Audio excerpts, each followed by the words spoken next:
다니엘서의 이제 71회를 어떻게 해석할 것인가. 이제 이 시간 강의는요, 다니엘 71회를 한번 볼게요. 71회와 한 일의 언약을 맺은 자. 이게 상당히 어려운 거예요. 이 71회가 너무 어렵기 때문에 상당히 많은 고충이 있습니다. 그리고 각자마다 다 해석의 방법이 다 다르죠. 뭐 세대주의 방법이 따로 있고, 뭐 이단들의 방식이 따로 있어요. 이게 이제 71회, 77에 49, 그러면 뭐 이게 492일이냐, 아니면 490년이냐, 연도를 많이 계산하거든요. 그러다 보니까는 많은 실수를 하게 됩니다. 좀 그리고 어려운 부분이니까요. 이 강의를 들으시는 분들도 좀 이해를 하셔야 돼요. 이제 왜 이렇게 신약이나 구약이나 마찬가지인데 이 예언, 이 묵시라고 그러죠. 이 묵시나 이 예언서 같은 경우에는 이게 왜 어렵냐면은 상징적인 언어, 또 메타포 그런 것이 많이 그런 언어로 이렇게 둥실뭉실 이렇게 둥실뭉실하고 뭐라 표현해야 되나요? 둥글둥글하게 묘사를 해요. 이게 뭔가 그림을 그릴 때요, 막 확실하게, 막 뚜렷하게, 막 디테일하게 탁 이렇게 막 묘사하면 좋잖아요. 근데 그렇게 안 해요. 구약도 마찬가지로 그래요. 구약의 많은 예언서들도 그렇고, 뭐 예레미야나 이사야나 뭐 에스겔이나 뭐 다니엘이나 뭐 요한계시록이나 비슷비슷해요. 두리뭉실하게 해석이 이렇게 해석할 수도 있고 저렇게 해석할 수도 있고, 너무 어렵다, 너무 어렵고 힘들다, 이렇게 이해를 하시면 됩니다. 네, 너무 어렵다 사실 그렇게 이해하시면 되고요. 이제 저번에 강의에 예레미야의 70일 포로 회복과 다니엘의 70일에는 서로 연관성이 있다라고 이미 살펴보았죠. 강의 한번 들어보세요.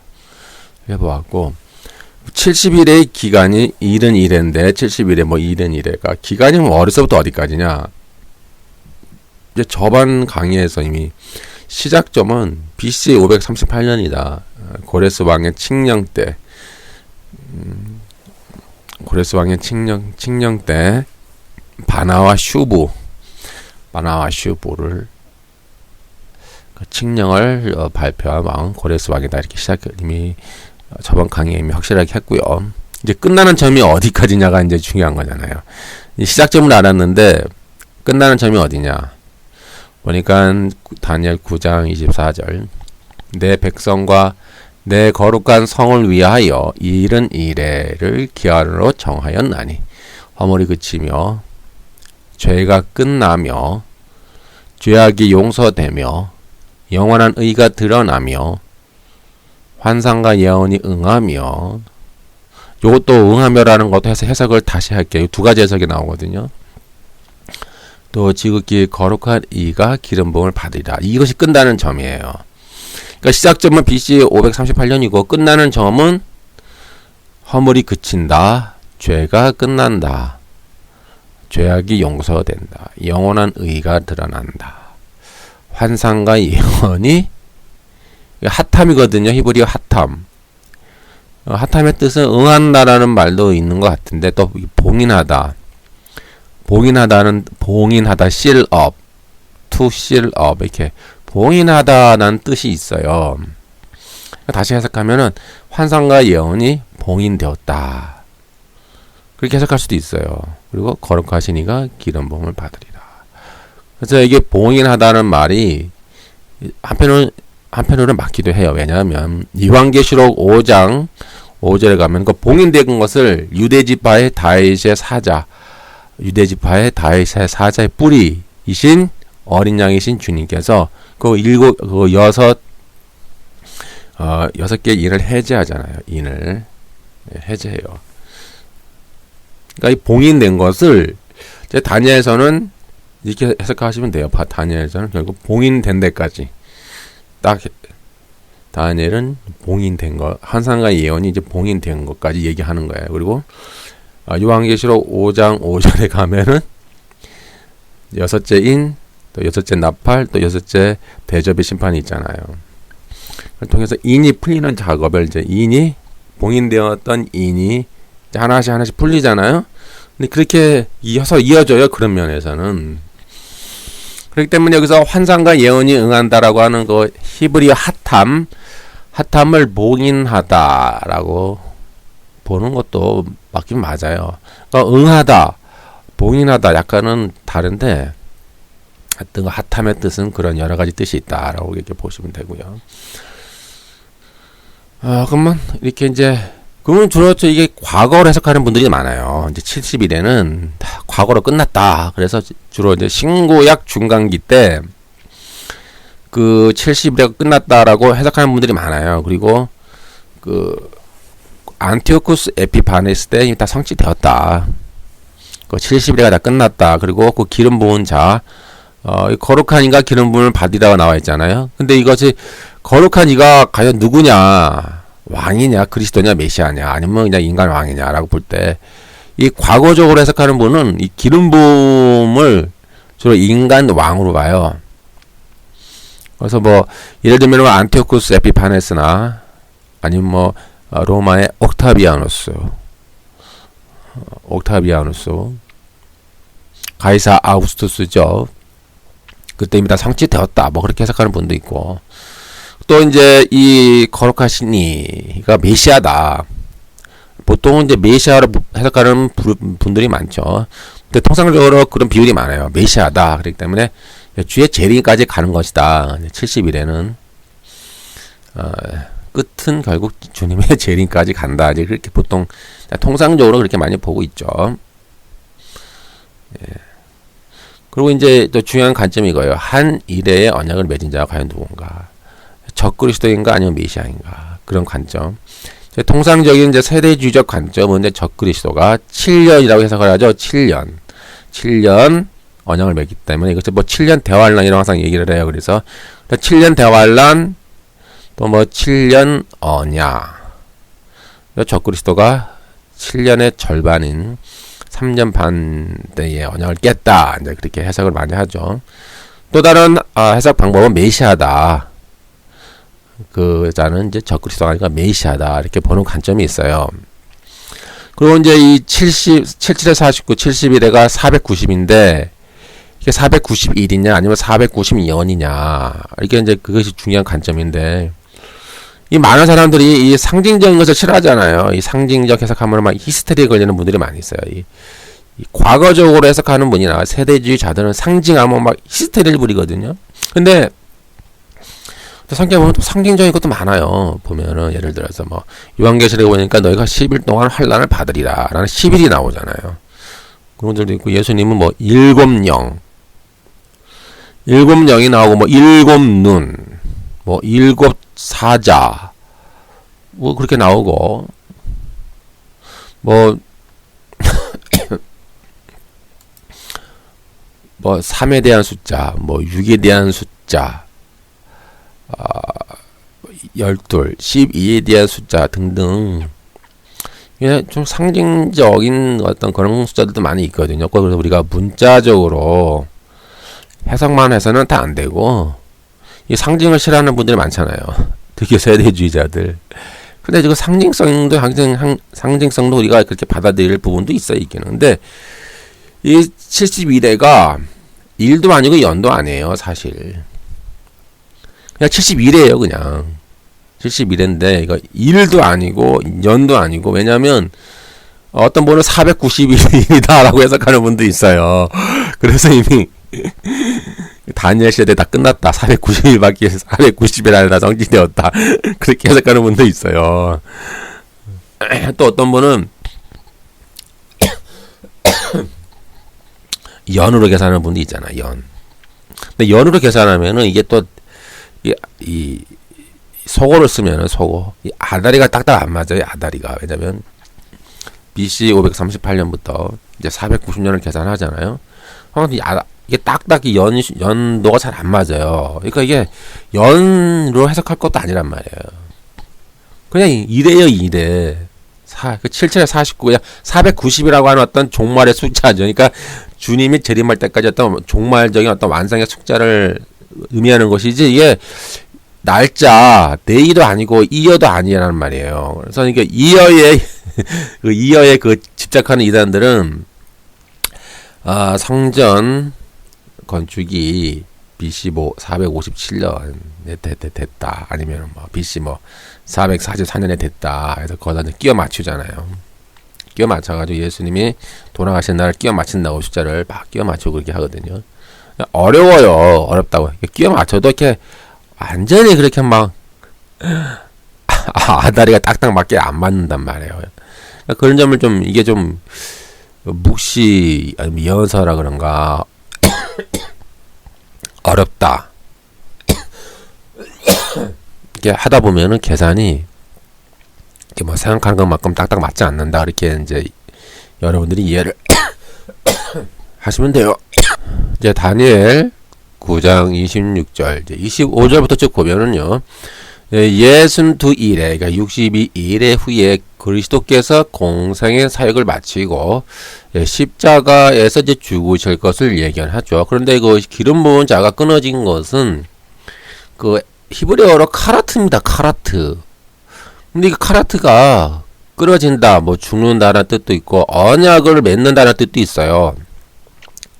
그래서 언약을 맺다가 히브리어로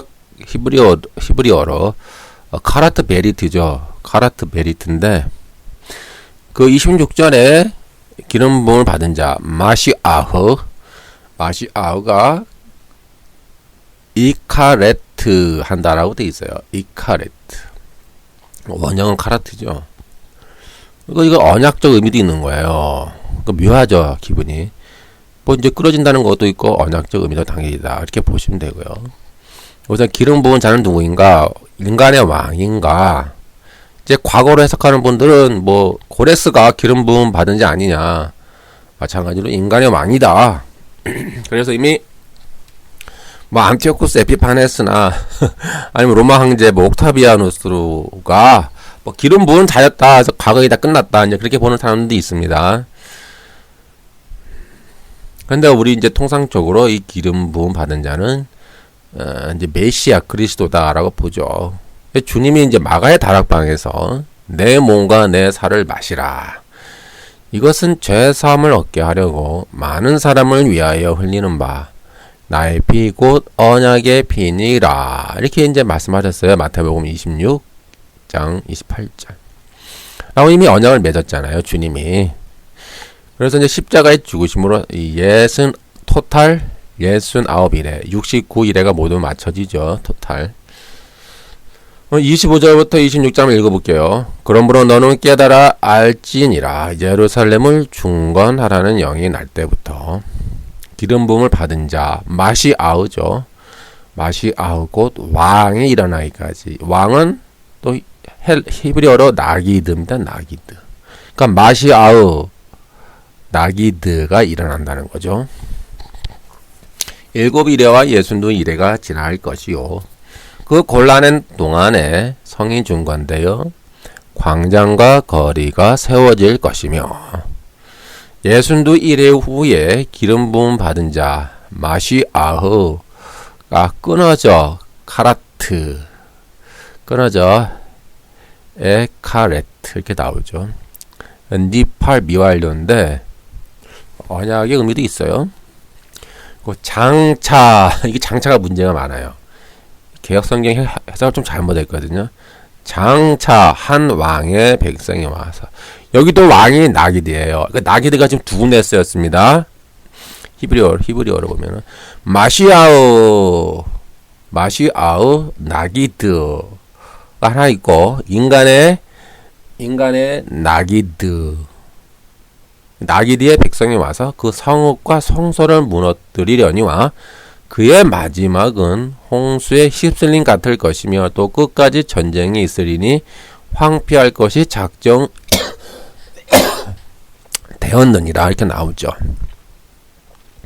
여기서 이제 그 히브리어로 보면은 장차라는 말이 없어요. 장차가 아니라 그냥 이어서예요. 그리고 나서거든요. 근데 이제 개역 성경에는 이것을 뭐 장차라고 해석을 해가지고 오랜 기간이 지나서 이렇게 해석을 하는 거예요. 그러니까 이 세대주의자들이 이제 자꾸 이걸 오랜 기간이 지나서라고 해서 한 이래가 그리고 오랜 기간이 지나서 나중에 뭐 적그리스도가 등장해서 언약을 맺는 그 한 이래가 된다라고 이렇게 오랜 기간이 지나서 주님의 재림이 가까워질 때라고 해석을 해요. 근데 이 장차라는 말은 영어 성경에도 보면 어떻게 나와 있냐면 그냥 then, and 그렇게 나와요. 그냥 그리고 나서, 이어서, then, and 그렇게 다 나와 있거든요. 보통. 그래서 뭐 먼 기간이 지나서가 아니에요. 근데 그 한글 개역 성경은 성경이 좀 번역이 좀 잘못됐습니다. 그렇게 이제 이해하시면 됩니다. 이 강의를 들으시는 분들이. 장차라는 말이 또 등장해요. 27절에. 그러니까 장차라는 말은 그리고 이어서 그런 뜻이에요. 뭐 원어 히브리어에 봐도 그렇게 나와 있고 그냥 뭐 접속사 그리고 나서 그 다음에 그런 뜻인데 뭐 이렇게 오랜 기간이 지나서 뭐 한 일에 언약을 맺는다라고 이렇게 하는 것은 조금 억지적인 부분이 있어요. 해석 자체가. 그러니까 그 점을 유의하세요. 그래서 이제 세대주의자들은 이제 그래서 7년 대환란이 있다. 뭐 7년 적그리스도의 언약이 있다. 그렇게 보통 많이 해석을 하죠. 그래서 이것을 이제 다시 원문에 가깝게 해석하면은 장차 와서 장차라는 말을 보면은 뭐예요, 뭐. 그냥 히브리어 보. 칼 남성 단수 칼 분사형이에요. 그냥 그리고 먼 미래가 아니라 그냥 then, and 그렇게 돼 있어요. 다음에 이제 또 한 가지 중요한 구절이 있는데 오해 소지가 있는 구절이 한 왕의 백성이 와서 이렇게 나와 있거든요. 왕이 온 게 아니에요. 중요한 겁니다. 이것을 해석을 잘 하셔야 돼요. 제가 포커스 여기에 맞추는 거예요. 왕이 오는 게 아니에요. 백성이 와야 백성이. 왕은 안 오는 거예요. 근데 우리는 이제 이 세대주의자들은 그 왕이 오는 걸로 해석해요. 그러니까 왕이 백성들을 이끌고 와서 왕이 성읍과 성소를 막 무너뜨린다 해석하잖아요. 근데 그렇지 않아요. 왕은 오지 않아요. 잘 보세요, 여러분들이. 그 한글 성경에도 보면은 왕이 온다는 말은 없고 왕의 백성이 온다라고 돼 있으니까 잘 보세요. 눈 크게 뜨고. 다시 강조합니다. 왕은 오지 않습니다. 백성이 옵니다. 절대 왕은 오지 않습니다. 다음에 제가 해석할게요. 그 의미가 뭔가. 여기서 이제 히브리어가 암이에요. 암. 백성의 뜻이 암. 원래 백성은 복수 아닙니까? 근데 복수인데 원래 또 단수로 돼 있어요. 그러니까 복수인데 이제 단수로 돼 있죠. 근데 그의 마지막은 히브리어로 캣즈입니다. 캣즈. 그래서 3인칭 남성 단수인데 그의 마지막은 홍수의 히슬림 같을 것이며 라고 이제 번역되어 있는데 그럼 그가 누구냐 이 말이에요. 그러니까 26절에 보니까 장차라는 말은 이제 end then이라고 그랬죠. 그리고 나서 한 왕의 백성이 왔어요. 왕이 온 거 아닙니다. 백성이 와서 성읍과 성소를 무너뜨리려니와 그의 마지막은 그래서 그애는 그가 누구냐 이 말이에요. 그가 왕이냐? 아니에요. 분명히 아까 말씀드렸잖아요. 왕은 안 왔어요. 백성들이 온 거야, 백성. 근데 그의 마지막은 이렇게 돼 있거든요. 그의 마지막은 홍수에 휩쓸린 것이며. 근데 그의 마지막은 히브리어가 캣즈입니다. 캣즈. 근데 이것은 인칭 대명사를 받아요. 이시의 영어로 말하면 it. 다시 말하면 그 앞에 있는 성소를 말하는 거예요. 성읍과 성소가 무너지잖아요. 근데 그의 마지막은 해서 그가 뭘 받냐면 왕을 받는 게 아니에요. 왕은 오지도 않으니까 백성이 와요. 그런데 그의 마지막은 해서 그는 바로 그 앞에 있는 명사, 대명사죠. 성소를 받는 거예요. 성소, 즉 the sanctuary. 코데시죠. 히브리어로 코데시라고 되어 있어요. 거룩한 성. 코데시를 받는 거예요. 남성 단수. 다시 해석하면은 The end of it shall be with flood. 이렇게 돼가지고 이 홍수라는 말이 쉐테프인데요. 히브리어로 쉐테프. 남성 단수죠. 다시 번역하면 우리말로 그 성소의 끝은 홍수에 침몰될 듯 종말을 맞을 것이다. 이렇게 해석을 하셔야 돼요. 다시 내가 반복할게요. 왕은 오지 않았어요. 백성이 왔어요. 백성이 와서 성과 성소를 무너뜨렸어요. 근데 그의 마지막은 해서 그는 뭘 받느냐? 왕이 안 왔어요.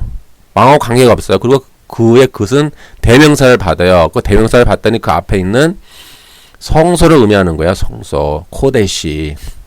코데시 영어로는 더 sanctuary. 그래서 그 성소가 홍수의 히슬림 같을 것이며 라고 되어 있는 것이지 해석을 해야지. 적그리스도가 왕이 아직 오지도 않았잖아요.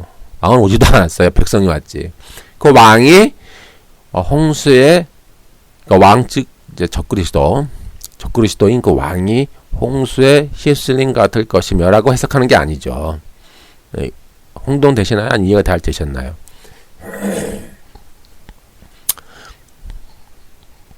제가 다시 제 번역을 할게요. 개역성경 말고 62일의 후에 62일의 후에 메시아가 끊어질 것이나 자기를 위한 것은 아니다. 또는 아무것도 아니다. 그런 뜻이고 그리고예요. 장차가 그리고로 해석합니다. 그리고 통치자의 백성이 와서 그 도시와 그 성소를 파괴할 것이다. 그리고 그 성소의 끝은 홍수에 침몰되듯 종말을 맞을 것이며 또한 전쟁이 끝날 때까지 황폐하게 하는 것이 작정되었느니라. 이제 그렇게 해석하면 좋은 거예요. 그러니까 요약할게요. 장차 다시요. 한 왕의 백성이 와서 해서 볼 수 있듯이 왕은 오지 않았어요. 이게 중요한 사건입니다. 이거 성경 잘 봐야 돼요, 여러분. 백성이 왔어요. 백성이 와서 성소를 파괴한 거예요. 이것은 역사적으로 그 베스파시안 로마 황제 때문에 성취가 됐어요. 예. 그리고 그의 마지막은 그의 마지막은 적그리스도의 마지막이 아니라 그 성소의 마지막 코데시를 받는 거예요. 그가 그 코데시, the sanctuary 남성 단수입니다. it 영어로 말하면 it이야 it. 그 코데시의 마지막은 홍수의 휘슬림 같을 것이며 이렇게 성소의 끝은 홍수에 침몰되듯 종말을 맞이할 것이다 라고 해석을 하셔야 돼요. 그럼 다시 이제 베스파시아 황제에 대해서 잠깐 살펴볼게요. 이것이 역사적으로 AD 77년에 이루어진 사건이잖아요. 왜냐하면 예수님이 마태복음 14장 이미 예수님이 말씀하셨어요. 이게 다음에 또 이어서 설명해 드릴게요. 그러니까 마태복음 24장에 나오는 구절이잖아요. 멸망에 가증한 것이 거룩한 곳에 선 것을 보고도 너희들은 도망갈지어다. 이렇게 예수님이 이미 예언하셨잖아요. 그것이 바로 이 사건을 말하는 거예요. 지금 베스파시안 사건. 다니엘 지금 9장 26절 이 사건을 예수님이 마태복음 24장 말씀하신 거란 말이죠. 그러면 여기서 이제 왜 왕은 안 오고 왜 백성이 왔느냐? 역사적으로 보니까 정말 백성이 왔어요. 베스파시안 황제란 말이죠. 왕이라는 것은. 그러니까 베스파시안 황제가 오지 않고 그의 아들 티토 장군하고 그의 군대만 보낸 거예요. 그 베스파시안 황제는 그 예루살렘을 정복을 토벌하기 위해서 정복하다가 다시 중간에 갔어요. 왜 갔냐면은 황제 왕이라고 그래야 되나요? 그것을 이제 다시 받아야 되니까는 갖기 위해서 로마로 갔어요. 그런 이제 역사적 사정이 있는 거예요. 그래가지고 진짜 봤더니 백성이 온 거예요. 왕은 안 왔어요. 그러니까 볼까요?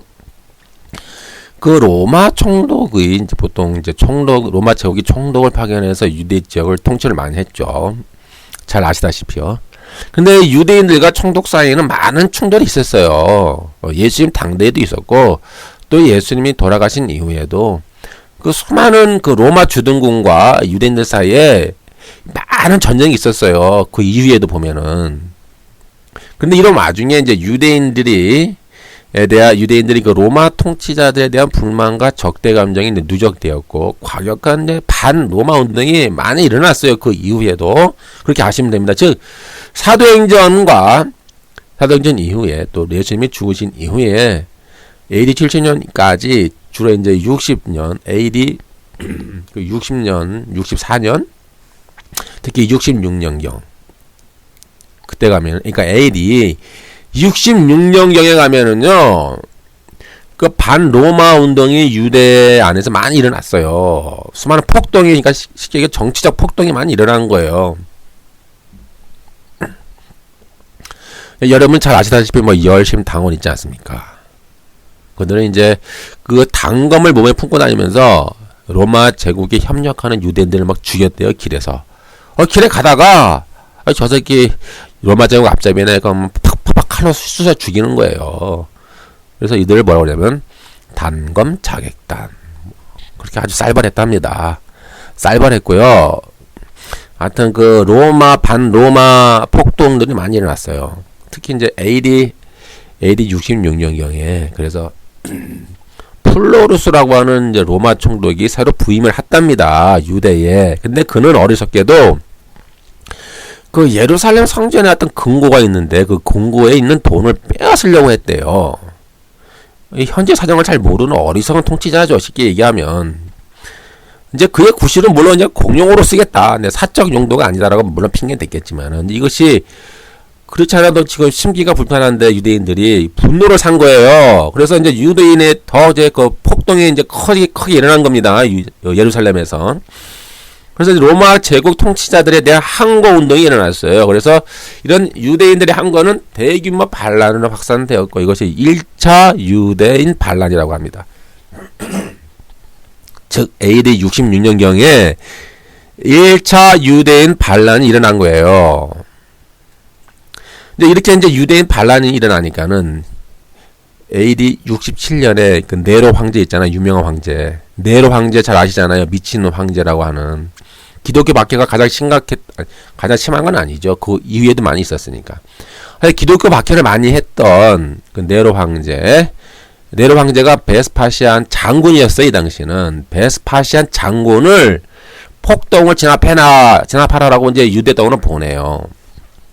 그래서 그는 이제 이집트에 주둔하고 있던 그의 아들 티투스를 함께 반란 진압에 동참을 시키죠. 그래서 이 부자가 이끄는 로마 군단이 6만 명이랍니다. 6만 명에 달하는 로마 군단이 그 북부 지역 갈릴리 쪽부터 반란군을 진압하면서 밑으로 쑥 이렇게 내려와서 이제 예루살렘까지 도달한 거예요. 이제 이렇게 점점점 이제 유대인 반란이 진압되고 있었는데 이제 갑자기 네로 황제가 축출되죠. 예, 네로 황제가 원론에 의해서 이제 축출당해요. 그래서 이제 자결을 하죠. 그래서 1년 사이에 로마 제국의 황제가 4명이나 교체가 돼요. 막 서로 암살하고 그렇게 했나봐요. 그러니까 4명의 로마 황제가 1년 사이에 교체가 되니까는 그 전국이 불안하잖아요. 예? 전국이 안정되어 있지 않잖아요. 그러니까 불안한 거예요. 큰 그 거대한 로마 제국을 이끌어가야 되는데 로마 제국이 저렇게 불안하니까 어떻게 합니까? 그러니까 이제 그런 가정 속에서 베스파시안 장군이 황제로 추대가 됐어요. 그리고 그는 이제 69년에 로마 황제 자리에 앉았다고 합니다. 그래서 이제 로마 황제 베스파시안은 이제 로마로 갔어요. 가야죠. 황제가 되려면 가야 되잖아요. 그리고 그의 아들 그냥 보낸 거예요. 아들 보내고 그냥 군대를 그냥 다 맡겼죠.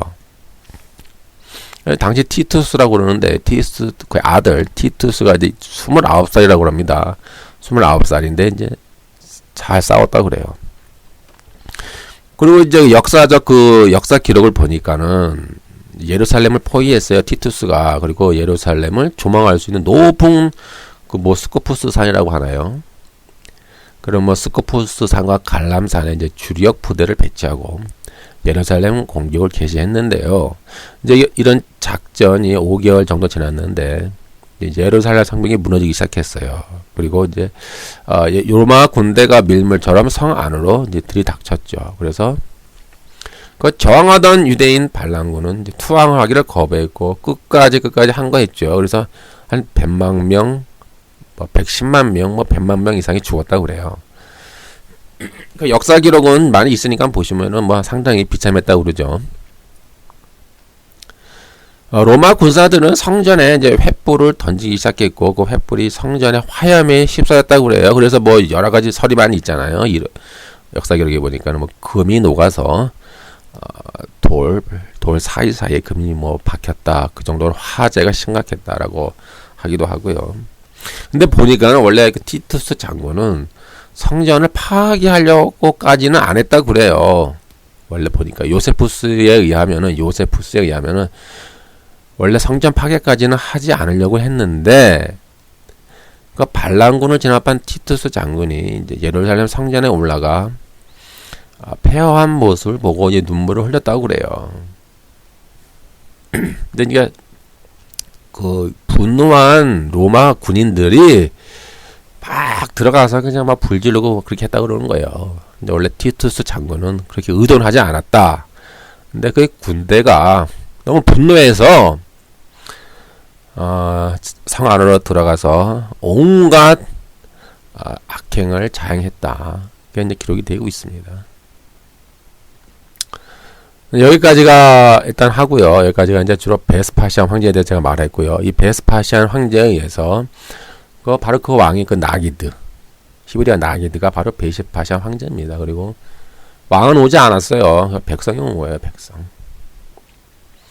백성이 와서 성과 성전을 무너뜨린 거예요.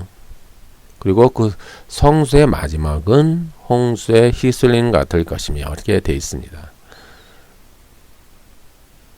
이제 이어서 다음에 좀 강의할게요.